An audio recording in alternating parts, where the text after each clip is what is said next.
ఆటపాటలు, నృత్యాలు, ఆటబొమ్మల ద్వారా అంగన్వాడీ పిల్లలకు విద్య నేర్పించేందుకు జ్ఞానజ్యోతి శిక్షణ కార్యక్రమాలను నిర్వహించడం జరుగుతుందని ఎంఈఓ శ్రీనివాసులు చెప్పారు. ఉమ్మడి నెల్లూరు జిల్లా రాపూరు మండల కేంద్రంలోని హిందూ స్కూల్లో అంగన్వాడీ కార్యకర్తలకు శిశు సంక్షేమ విద్యాశాఖల సంయుక్త ఆధ్వర్యంలో జ్ఞానజ్యోతి శిక్షణ కార్యక్రమం జరిగింది. ఈ కార్యక్రమంలో ముఖ్య అతిథులుగా పాల్గొన్న ఎంఈఓ మాట్లాడుతూ మండలంలోని 84 మంది అంగన్వాడీ కార్యకర్తలకు శిక్షణ అందించడం జరిగిందని చెప్పారు. ప్రాథమిక స్థాయిలో పిల్లలకు మానసికంగా, శారీరకంగా మంచి ఎదుగుదల అవసరమని, అందుకోసం అంగన్వాడీ సిబ్బంది ప్రత్యేక చొరవ తీసుకోవాలని చెప్పారు. ఈ కార్యక్రమంలో పాఠశాల అధ్యాపకులు ప్రసాద్ రెడ్డి, రాధిక, శివకుమార్, శ్రీనివాసులు పాల్గొన్నారు.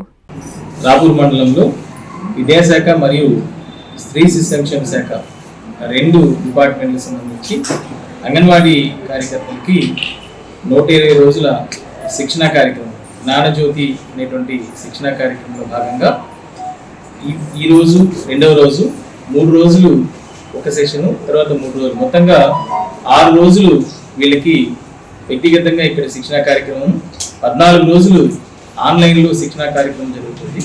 మొత్తంగా 3 సంవత్సరాలకు కలిపి 120 రోజులు శిక్షణ కార్యక్రమాలు ఉంటాయి. ఇది దీక్ష ప్లాట్ఫామ్ మీద జరుగుతున్నటువంటి ఒక కార్యక్రమం. ఈ శిక్షణ కార్యక్రమంలో పిల్లల యొక్క పరిపూర్ణ మూర్తిమత్వానికి అంగన్వాడీ కార్యకర్తలు ఆ చిన్న పిల్లలకి ఏ విధంగా ఆటపాటలతోటి, నృత్యాలతోటి పిల్లలకి విద్య నేర్పిస్తూ, దాని తర్వాత ప్రాథమిక స్థాయిలోకి పిల్లవాడిని పంపించేటప్పటికి మంచి ఎదుగుదలతోటి, మానసిక ఎదుగుదలతోటి, శారీరక ఎదుగుదలతోటి ప్రాథమిక స్థాయికి అందించే ఉద్దేశంతో ఈ 2 డిపార్ట్మెంట్ని కలిపి మేళవించి జరుపుతున్నటువంటి కార్యక్రమం జ్ఞానజ్యోతి శిక్షణా తరగతులు. ఇవి రాపూర్ మండలంలో 6 రోజుల్లో భాగంగా ఇది 2వ రోజు. ఈరోజు మొత్తం రాపూర్ మండలంలో ఉండేటువంటి 84 అంగన్వాడీ సెంటర్ల నుంచి 84 మంది ఇక్కడ శిక్షణ తీసుకుంటున్నారు.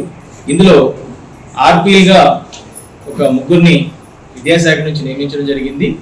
ఈ 3 ఆర్పీలు ఐసిడిఎస్ నుంచి ఇంకొకరిని ఏర్పాటు చేయడం జరిగింది. మొత్తం కలిపి 4 రిసోర్స్ పర్సన్స్ వీళ్ళకి శిక్షణ ఇస్తూ, ఈ శిక్షణా కార్యక్రమం అయిపోయిన తర్వాత వీళ్ళందరూ పాఠశాలల్లో పిల్లల యొక్క ఔన్నత్యానికి కృషి చేస్తారని చెప్పేసి ఆశిస్తారు. ఇంతకు ముందు రోజుల్లో అంగన్వాడీ అనగానే వాటిని ఇంటిబడి అని పిలుస్తూ ఓన్లీ గుడ్లు, పాలు లేదా పిల్లలకి పోషకాహారం ఇవ్వడమే ఉద్దేశంగా ఉండేటువంటి ఆ పరిస్థితి ఉండేది. కానీ ఆ పరిస్థితిని మారుస్తూ ఇప్పుడు విద్యార్థులకి మంచి బోధనను కూడా అందించాలి అనేటువంటి ఉద్దేశంతో ఇప్పుడు ఈ కార్యక్రమాన్ని వీళ్ళందరికీ కూడా ఏర్పాటు చేయడం జరుగుతుంది. జ్ఞానాత్మక అభివృద్ధి గురించి చెప్తున్నాము. నిర్వచనం: మన చుట్టూ ఉన్న పరిసరాలను తెలుసుకొని వాటిని అర్థం చేసుకోవడాన్ని మానసిక అభివృద్ధి లేదా మేధాభివృద్ధి అంటారు. 3 నుండి 6 సంవత్సరాల పిల్లలకు గ్రహణ శక్తి నైపుణ్యాలు, మౌలిక నైపుణ్యాలను పెంపొందించడం.